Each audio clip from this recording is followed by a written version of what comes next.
এই তাড়াতাড়ি নে সব অনুষ্ঠান ভাত কাপড়ের অনুষ্ঠানটা করে নে, তারপরে আবার আছে রিসেপশন আছে, দেরি হয়ে যাচ্ছে, সব বাপের বাড়ির লোক চলে আসবে, কুটুমজন চলে আসবে, তাড়াতাড়ি কর সব, সাজগোজের ব্যাপার আছে।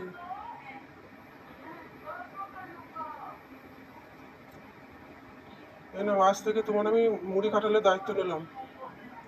হুম, আমি কি কোনোদিন ভাত খেতে পারবো না? মুড়ি কাঁঠাল কি সারা জীবন খেয়ে যাবো? আর আমি তো কাঁঠাল খাই না। তুমি বাপের জমি দেখোনি নাকি? আমি তো শুনেছি যে ভাত কাপড়, তারপরে মাছের মাথা এসব দেয়, মুড়ি কাঁঠাল কে দেয়?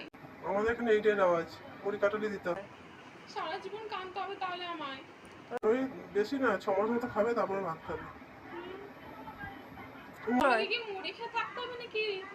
ও কিছুদিন খাও না, তারপরে খাবে। এমন ভাব করছি যেন বাপের গালে ভাত কোনোদিন খাওয়ানি। আমাদের এখানে যেটা রেওয়াজ সেটাই তো দেবো। তোর বাপকে তো সব বলা হয়েছিল।